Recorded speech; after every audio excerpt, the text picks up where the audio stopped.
Жақында Бишкек шаарында Анатолий Карповтың шахмат академиясы ачылат. Бұл туралы премьер-министр Сооронбай Жээнбековтың эркектер арасында шахмат боюнча дүйнөнүн 3 жолку чемпиону Анатолий Карпов менен болгон жолугушуусунда сөз болду.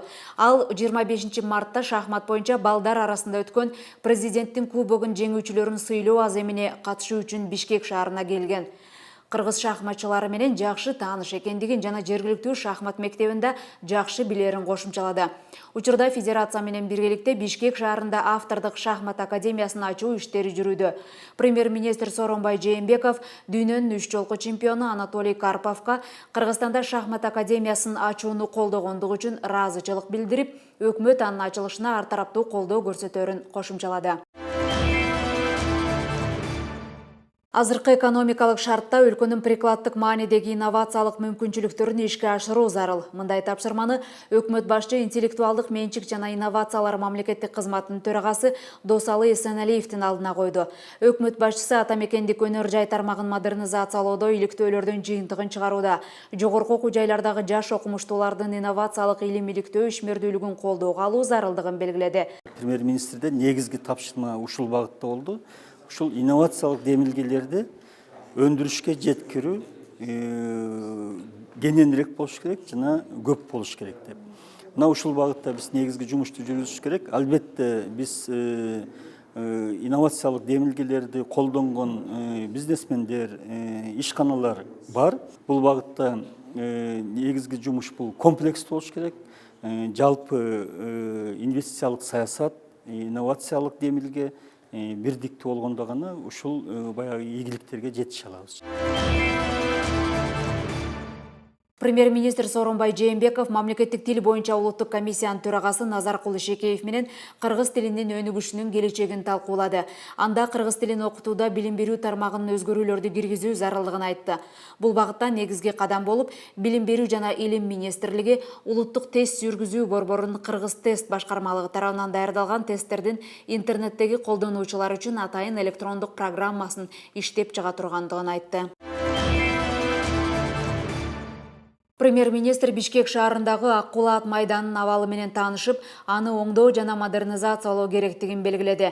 Ал жыл сайын калк арасында ат оюндарына, анын ичинде улак тартышка кызыккандардын саны арбын болуп жаткандыгын билдирди. Ал дене тарбия, спорт жана жаштар иштери боюнча мамлекеттик комитетине бул жердеги мүлктүн хронологиясын иликтеп чыгып, Аккула ат майданынын айланасындагы териштирүү иштерин карап, андагы модернизациялоо тууралуу өкмөттүн аппаратына сунуш киргизүүнү тапшырды.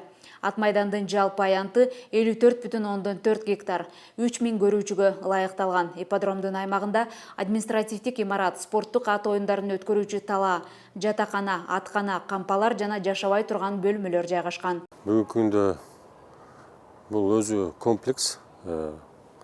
Аккула майданы соттук чечимдердин негизинде убагында менчиктештирилип кеткен документтер мыйзамсыз деп табылды. Бұл маселе прокуратура, шаардык прокуратуранын биргеликте каралган маселе. Убагында мамлекеттин кызыкчылыгы корголбой калган, менчиктештирүү болуп акционердик коомго өтүп кеткен. Ал анык деп соттук негиздеринде табылды. Азыркы күндө бул толугу менен муниципалдык статус абалында.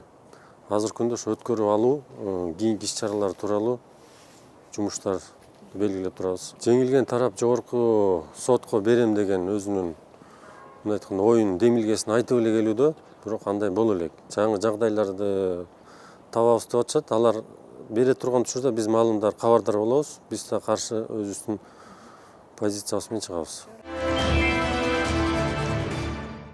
Сооронбай Жээнбеков Белоруссиянын Кыргызстандагы ыйгарым укуктуу элчиси Виктор Денисенко менен анын өлкөдөгү дипломатиялык миссиясы бүткөндүгүнө байланыштуу жолукту. Өкмөт башчы Виктор Денисенкого Кыргызстанда жүргөндө жүргүзгөн ишмердүүлүгү жана Кыргыз-Беларусь кызматташтыгына Евразия интеграция алкагында активдүүлүгүнө ыраазычылык билдирди. Виктор Денисенко анын кызматтык учурунда негизги миссиясы эки өлкө ортосундагы байланышты чыңдоо болгондугун айтты. Сүйлөшүүнүн жыйынтыгында өкмөт башчы Сооронбай Жээнбеков Виктор Денисенконун кийинки дипломатиялык ишмердүүлүгүнө ийгиликтерди каалады. Премьер-министр Сооронбай Жээнбеков улуттук филармонияда өткөн 2010 жылдагы апрель окуясынын 7 жылдыгына арналган эскерүү иш-чарасына катышты. Ал элдин бийлигин сактап калуу оңой болбогондугун, революциядан кийин да чыдамкайлык, чечкиндүүлүк менен күрөштү улантуу зарыл экендигин эскертти. Сооронбай Жээнбеков 2010 жылдан кийин да кыйын учурга туш болгонун, эскиче жашоону эңсеген реваншисттик күчтөр ар кандай аракеттерин жасап көргөнүн да кошумчалады. Мамлекет ертең үчүн ер азаматтарыбыз канында, жанында аяган жок. Жүрөгүндө оту, жүрүнүндө намысы бар жигиттер атылган октон корккон жок. Ушундай баатырлыктын күчү менен жаңы турмушту, жаркын келечекти көздөгөн элдин аруу тилеги ишке ашты. Эл рызкысын өз бүлөсүнө тартып берип, өз журтуна кас болуп калган бийлик кулап, 7 апрелде революция мына жеңишке жетти. Премьер-министр президенттин демилгелерин колдоо менен өлкөнүн өнүгүүсү үчүн бардык тоскоолдуктарга каршы бирге күрөшүүгө багыт алуу зарыл экендигин билдирди. Ушу апрелдин жеңишин сактап калуу оңой болгон жок. Революциядан кийин да чыдамкайлык, чечкиндүүлүк менен күрөштү улантуу мына зарыл болду. Ансыз ийгилик болбосун. 2000 жылдан кийинки өзүбүздүн тажрыйбабыз айкын көрсөттү. Өлкөдө жаңы башкаруу системасы, жаңы саясий традициялар калыптанып, жаңы типтеги мамлекет курулууда. Биз үчүн даяр үлгү жок болчу. Башкалар турабай, биз өз жолубузду, жана уктуңуздар, президентибиз айтты, өз жолубузду башкалар турбай мына азыр куруп жатабыз. Бул оңойго турган жок. Жашаганыбызды дүйнө коомчулугу таанып, эл аралык деңгээлде өлкөбүздүн абыройу көтөрүлүп, дүйнөдө өзүбүздүн татыктуу ордубузду ээледик. Башкалар менен тең ата мамиледе болуп, эки жана көп тараптуу саясатты азыркы мезгилде ишке ашырып жатабыз. Коомубуз тазаланып жатат. Мамлекеттин байлыгын уурдагандар камалып, коррупцияга каршы күрөш мына жеңиштүү уланууда. Ушул эле максатты көздөп, күч структураларында, тергөө тармагында, сот системасында ири реформалар жүрүп жатат. Өлкөдө малды идентификациялоонун биринчи этабына өкмөт 40 миллион сом каражат жумшап, бүгүнкү күндө Талас облусу менен Ош облусунун Ноокат районунда идентификация өнөктүгү толук аяктады. Бул тууралуу ветеринардык жана фитосанитардык коопсуздук боюнча мамлекеттик инспекциясынын төрагасы Калысбек Жумаканов маалымат жыйынында билдирди.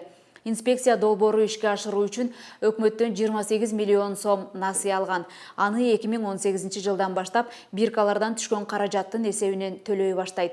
Учурда жүргүзүлгөн идентификациядан 7 миллион сом түштү. Республиканын бардык аймактарын ветеринардык адистер менен камсыз кылуу максатында идентификацияны колдоого Россия тарабынан бөлүнгөн 450 миллион сомдун ичинен 3000ден ашык ветеринарларды атайын даярдоо курсунан өткөрүүгө да каражат бөлүнгөн. Таласской области целиком мы завершили, потому что мы думали только в одном районе будем, Харабуринском районе, но несмотря на это активность службы Таласской области и спасибо органам местного самоуправления Таласской области, губернатору и районным акимам, потому что мы Таласской области сегодня завершили, потому что там была так хорошо организована работа, и мы второй этап начинаем с сентября месяца, да? Первый этап мы завершили. По всей республике где-то 55% мы завершили. Более 400 тысяч голов крупнорогатого скота идентифицировано. В настоящее время активно идет введение этих животных, то есть информацию в базу данных. Ветеринары обеспечены необходимыми средствами для биркования животных. Они имеют смартфоны, некоторые имеют ноутбуки. И как раз вот совместно с органами местного самоуправления сейчас идет введение данных в базу данных. Биринчи вице-премьер-министр Мухаммедкалай Абылгазиев Чүй облусунда кыйраган Boeing 747 учагы таандык болгон AST Airlines Түрк компаниясынын өкүлдөрү менен кезектеги жолугушуусун өткөрдү. Анда өзгөчө кырдаалдар министрлигинин атайын эсебине Түрк авиакомпаниясынан 600 000 АКШ доллары же сом менен алганда 42 миллион сомдой каражат түшкөнүн билдирди. 195 миллион сомго ошо Түрк компаниясына өзүбүздүн жанагы материалдык келтирилген зыяндан суммасын бергенбиз. Ошол каражатка өзү бул мамлекеттик органдардын дагы кетирген чыгымдары кирген. Анан жарандарыбыздын өзүнүн материалдык чыгымдарын баарын кошкондо ошо 195 миллион сом болгон. Андан билесиздер, бул 4 күн болду. Америкалык доллар менен 600 000 доллар келип биздин эсебибизге, өзгөчө кырдаалдар министрлигинин валюттук эсебине келип түштү. Жыйында тараптар каза болгондордун туугандарына жана денесинен ар кандай жаракат алгандарга жардам компенсация төлөө, авиа кырсыктан ар кандай чыгым тарткан жарандардын мүлкүн толуктап берүү маселелерин талкуулашты. Материалдык чыгымдарга жардам берүү жана калыбына келтирүү боюнча аларда мындай карама-каршылык жок. Биз айтып атабыз, ар бир адамга жашына карабай бир компенсация төлөнүш керек деп. Бул эр аларлык тартипте да ошондой. Мухаммедкалый Абылгазиев түрктөр тарабынан суралган каражат толук түрдө эсепке түшкөндөн кийин эки тараптан эсеп иштери такталган соң жабыркагандарга төлөнүп берилерин белгиледи. Ошондой эле ал эки тарап авиа кырсыктан жабыркагандарга компенсация төлөп берүү маселесин соттук териштирүүлөргө жеткирбей өз ара чечүүнү сүйлөшкөндүгүн билдирди. Бизде жумушчу топ бар. Ал жерге биздин министрликтердин өкүлдөрү, өкмөттүн өкүлдөрү, анан юристтер кирген. Ошолор менен алардын бул жерде камсыздандыруу боюнча өкүлдөрү бар. Central Law деген компаниянын өкүлдөрү менен деталдарын тактап атат да. Кандайча чыгымдарды кандай эсептелди, ошолордун түшүнүктөрүнүн баарын сурап атышат. Бул боюнча да биз дагы деталдаштырып тез арада бүтүрөлүк дедик. Жалпысынан материалдык чыгымдарга жардам берүү жана калыбына келтирүү боюнча аларда мындай карама-каршылык жок. Ошону гана түшүнүп алуу боюнча бар да. Сүйлөшүү учурунда эки тарап тең маселени ыкчам арада чечүү боюнча эки тараптуу келишим болгонун кошумчалады. Алар бул багыттагы иштердин жыйынтыгы тууралуу убагында кабарлап турарын да ишендирди. Эгерде биздин көңүлүбүзгө толо тургандай кылып бардык чыгымдарды адамдардын кунун төлөп берсе, соттук талаш тартышка барбай бүтүрөбүз деген ойдо болуп атабыз. Жыйынга Central Law камсыздандыруу компаниясынын өкүлдөрү Мухаммедкалый Абылгазиев башында турган Boeing 747 кырсыгынын себептерин аныктоо боюнча түзүлгөн өкмөттүк комиссиянын мүчөлөрү катышты.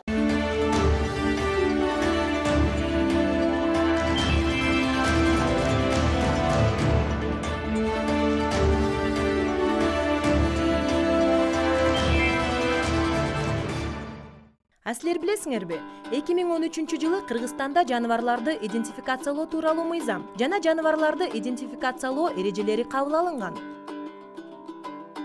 Кыргыз Республикасында коммерциялык максатта багылып өстүрүлгөн малдын баары идентификацияланылат. Малдын идентификациясы өзгөчө кооптуу оорулардын алдын алуусуна жана төмөндөшүнө жардам берет. Башка өлкөлөр менен соода экономикалык кызматташуусун өнүктүрөт. Азык-түлүк коопсуздугун жогорулатат. Мал урдоону төмөндөтөт. Малдын контрабандалык жол менен алып кирүү жана алып чыгуу көйгөйүн чечет. Малды идентификациялоо иштерин жергиликтүү өзүн-өзү башкаруу органдары жана ветеринария тармагында иштеген физикалык же юридикалык жактары жүргүзүшөт. Малды идентификациялоо системасын ишке ашыруу фермерлердин кирешесин көбөйтөт жана Кыргызстандын өнүгүүсүнө чоң салым кошот. Чарбачылык зор сапат бай жашоого алып барат.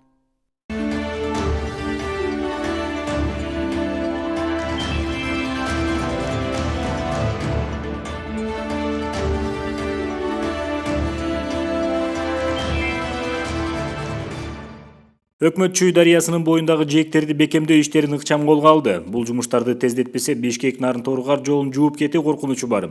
Тегеректеги турак жайларды дагы суу капташы мүмкүн. Учурда Бишкек-Нарын-Торукар жолундагы Чүй дарыясынын боюндагы эң кооптуу делген 21 тилкеде жээктерди бекемдөө иштери жүрүп жатат.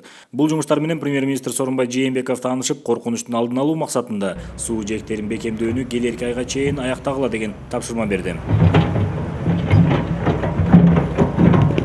Бул Бишкек-Нарын-Торукар жолунун 26 тилкеси. Жылына жаз келгенде суу кирип, деңгээли көтөрүлүп олтуруп, Чүй дарыясынын жээги желип 60 метр ичкери кирип кеткен.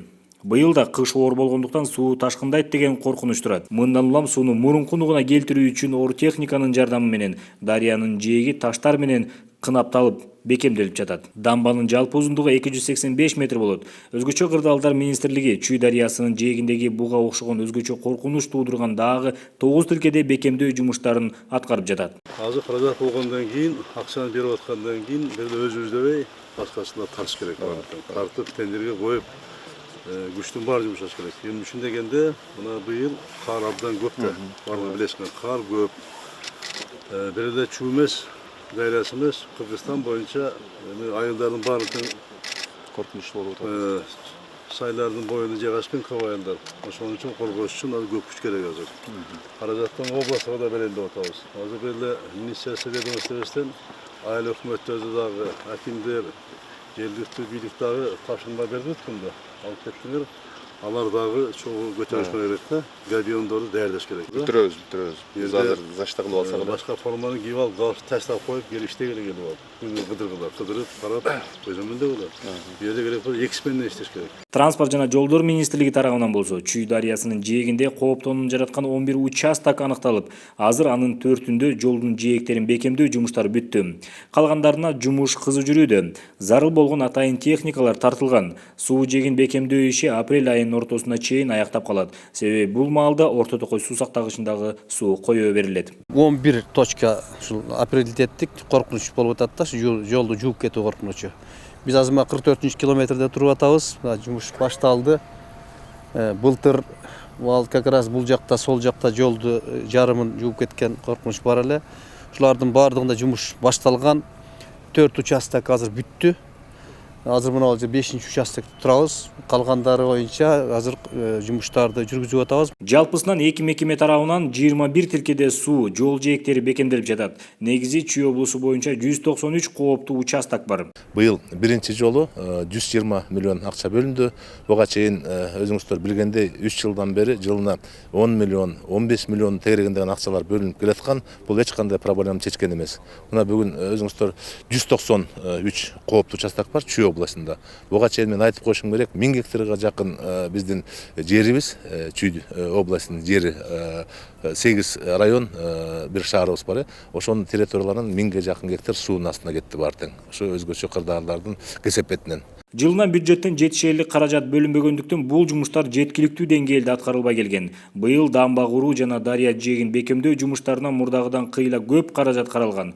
Өкмөт башчы эгер бул каражат жетпесе, кошумча акча бөлүнөрүн ырастады. Бүгүнкү күндө ошо заявка бергенине жараша 54 миллион сом сурашкан. Ошо 54 миллион сомду толугу менен каржылап бердик. Мына өзүңүздөр көрүп атасыздар, жумуштар жасалып жатат. Дагы качан канча акча сураса, биз аны өз убагында бөлүп берип атабыз да. Чүй дарыясынын жээктерин бекемдөө жумуштарына күбө болгон премьер-министр ишти суугат башталгыча аяктоо тапшырмасын коюп, өкмөттүн Чүй облусундагы ыйгарым укуктуу өкүлүнө көзөмөлдө ыкчамдуу жана апрель айынын 5-ине чейин аткарылган жумуштар боюнча маалымат берүү тапшырмасын койду.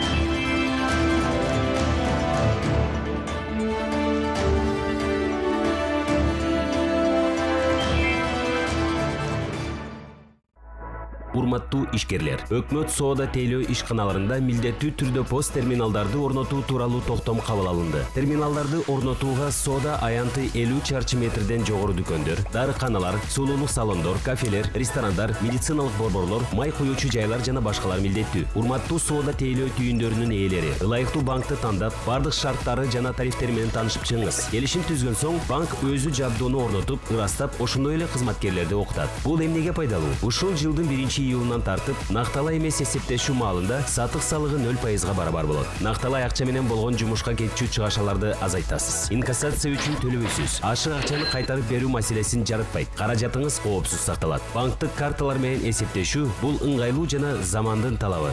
Кененирээк маалыматты банктар аралык процессинг борбордун, банктар бирлигин жана Бишкек мэриясынын сайттарынан таба аласыздар.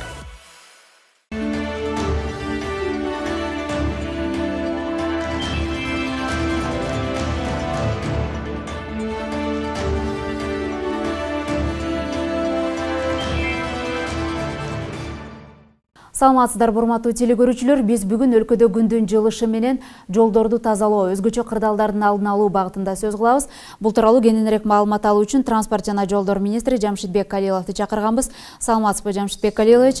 Айта кетсеңиз, жаздын келиши менен республиканын бардык аймактарында, өзгөчө ылдыйкы зоналарда ушундай сел жүрүү, жолдорду бузуу коркунучу жана башка кырдаалдар жаралууда. Бул багытта кандай иштер жасалып жатат? Эми өзүңүздөргө белгилүү, быйыл бизге Кыргызстандын территориясына аябай кар калың жаады. Кээ бир жерлерде тоолордо азыркы убактарда ушул кардын калыңдыгы 2,5 метрге чейин болуп атат. Мына эми күндүн жылышы менен ылдыйкы зоналарда потепление башталып, жер көчкү, кар көчкү дегендер болуп атат. Мына кече эле жакында өзүңүздөр белгилүү чыкканда биздин жумушчулар ушу именно кар тазалап, кар көчкү тазалап атып, ошол жерде иштин үстүндө 4 адамыбыз каза болду. Бул биз үчүн өтө кайгыра турган күн болду да. Биз алардын бардыгына ушул министрлик актен аркылуу колдон келген жардамдардын бардыгын бердик. Эми азыр ал жигиттерге жанагы социалдык жардамдардын бардыгын караштырып атабыз. Анан кийин бул кардан башка дагы суулар ташкындоо башталат. Мына жакында биз мына жылдын башында особенно Чу дарыясынын жээктериндеги жолго коркунуч боло турган участоктарды мониторинг жасап, 11 ушул өтө коркунучтуу деп 11 места ушулга долбоор түзгөнбүз. Ошо долбоордун үстүндө ишти баштадык биз. Ушу өзүбүздүн ички жанагы бөлүнгөн каражаттын негизинде бүгүнкү күндө ошо министрлик ошол участкалардын 4-өндө иш жүргүзүп атат. 3 жердеги участок бүттү. 4-үнчү жеринде иштер жүргүзүп жатабыз. Бирок мына бул абанын өтө тез жылып кеткенине байланыштуу коркунуч бар. Чу дарыясынын ташкындоосу, андан дагы башка 15 апрелде Орто Токой суу сактагычындагы суунун деңгээли жогорулуп кетүүгө байланыштуу сууларды ошол кой берет деген биздин маалымат бар. Мунун үстүндө биз 15-не чейин өтө коркунучтуу деген участкаларды бүтүрүп калуу аракетинин үстүндө иштеп жатабыз. Кече эле жакында ошол жерге премьер-министр Сооронбай Шарипович барып көрүп келди. Биз иштерди азыр ушул полностью световойден ушул эртеден кечке чейин иштөөнүн үстүндө азыр биздин жумушчулар иштеп жатат. Эми Кыргызстан тоолуу регион болгонуна байланыштуу көп дарыялар ташкындоонун алдында бардык жерлерде техникалар жана күйүүчү май адамдар бул жөнүндө ушунун үстүндө дежурство жүргүзүп, коркунучсуу жерлерде дежурство организовать эткенбиз. Анын үстүндө иштерди алгылыктуу азыр жүргүзүп жатабыз. Ошол азыркы сиз айтып кеткен 11 коркунучтуу объект республиканын кайсыл аймактарында жайгашкан? Анан өкмөт башчысы жакында эле финансы министрлигине тапшырма берди эле, ушул каражат жагын үзгүлтүксүз камсыздап тургула депчи. Техника жактары ошолордун баары жетиштүүбү? 11 участок бул именно мына бул Бишкек Нарын Торогар жолунун 32 километринен 74 километрине чейинки болгон участок. Бул бир эле участокты айтып атам мен азыр. Ушул жерде коркунуч, республика боюнча мындай участоктор өтө көп. Биз азыр ушул бир участокто бир эле ушул эле участокто эмес, башка да участоктарда иштеп атабыз. Мисалы, Жазы дарыясынын Өзгөн районунда ушул берегүрттүн жумуштарын аткарып атабыз. Кара дарыясынын жээгинде иштер жүргүзүп жатабыз жана башка жерлерде. Бул коркунучтардын алдын алуу иштерин боюнча биз министрлик азыр иштерди жүргүзүп атабыз да. Өлкөдө ушундай кооптуу абал жыл мезгилинин кайсыл айларына чейин сакталат? Өлкөдө мындай кооптуу абал ушул как раз мына бул март айынын аягынан баштап туруп ушул июндун башына чейин сакталат. Себеп дегенде суунун ташкындоосу июндан барып өтүп анан кийин токтойт да. Ошон үчүн биз бул эми транспорт жана жол министрлиги бул жумушту быйыл эле аткарганыбыз жок да, жылдан жылга аткарып келгенине байланыштуу биз жылда ошол коркунучтуу деген участокторду мониторинг жасап, алдын ала белгилөөдөрдүн негизинде анан кийин иштерди алып жүрүп атабыз. Жамшитбек Калилович, аягында ушул министрлик тарабынан жасалып жаткан иштерге да токтолуп кетсеңиз да, 2017 жылда пландарыңыздар кандай? Иштерге токтолуп кете турган болсом, мына жаз келгенине байланыштуу баягы эски жолдордун баардыгы жыртылып, кышы менен турган жолдор аба шарттарына байланыштуу жыртылды көп жерлери. Кээ бир жерлери эскирип кеткенине байланыштуу жыртылды. Ошолордун баардыгын жыртыктарды бүтөө боюнча иштерди Кыргызстандын территориясындагы баардык дептер ошо жамоо иштерин баштады. Биз муну бир бир айга жеткирбей бардык территориядагы жамоо иштерин бүтүрөбүз деп алдыбызга тапшырма кылып план кылып койгонбуз. Аба шарттары жакшы туруп берген болсо биз бир айдын ичине жеткирбей бул жумуштардын бардыгын бүтүрөбүз. Бул биринчи. Экинчи, бардык жанакы инвестиционный проекттерде кар кеткен жерлерде жумуштар башталды. Мисалы, Талас-Тараз суу-самыр жолунда Шат базардан Таласка чейинки жолдо азыр подрядчик жумуштарын куруу иштерин баштады. Мына альтернативдүү жол, түндүк түштүктү кошкон альтернативдүү жолдо Сузак тарабында жумуш башталды, Казарман тарабында башталган жок, Жумгалда башталды жумуштар. Жакында эле кече жакында бир жума болду. Биз мына көптөн бери чечилбей келе жаткан Бишкек Кара-Балта жолу боюнча ушул подрядчик менен келишимге кол койдук. Бул боюнча азыр жанакы жолду ошол куруучуларга өткөрүү жана башка жанакы организациялар моменттеги иштердин баары жумуштар улантылып жатат. Жакын арада бул да жол башталат. Андан сырткары мына балыкчы корумду жолунда, Ысык көлдө балыкчы корумдун жолунда жумуштар аткарылып атат. Биз ал жерде график коюп койгонбуз. Ушул аэропорттун, Тамчы аэропортунан баштап Чолпон Ата жана Чолпон Атадан сырткаркы хуторго чейинки асфальтты ушул июндун аягына чейин бүткөрүү боюнча тапшырма алган ушул подрядчиктер. Мунун үстүндө биз алгылыктуу жумуштарды аткарып атабыз. Bundan başka bizge bu yıl ministerlikке köp жолдорду асфальттоо жана оңдоо түзөө боюнча планыбыз бар. Бул 17 жылга ал жөнүндө бардык жумуштардын мөөнөтү, иштөө, баштоо мөөнөтү жана аяктоо мөөнөттөрү бар транспорт жол министрлигине белгиленген. Ошол белгиленген пландын негизинде бүт бардык ошол подразделениялар ошонун аткаруу иштери боюнча жумуштарын аткарып жатат. Жамшитбек Калилович, атайын убакыт бөлүп келип бергениңизге рахмат. Урматтуу телекөрүүчүлөр, биз бүгүн республикадагы кооптуу делген жолдор жана министрлик тарабынан аткарылып жаткан иштер тууралуу сөз кылдык. Саламатта калыңыздар.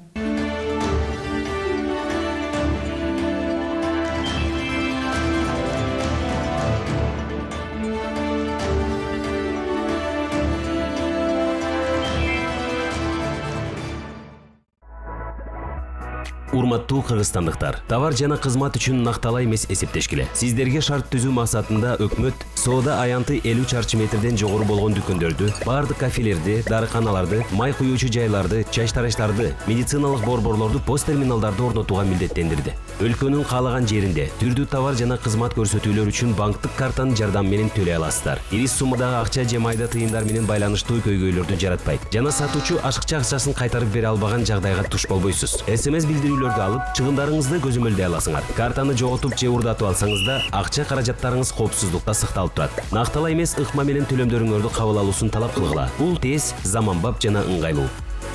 Кененирээк маалымат банктар аралык процессингдик борбордун Кыргызстандын банктар бирлигинин сайтынан таба аласыздар.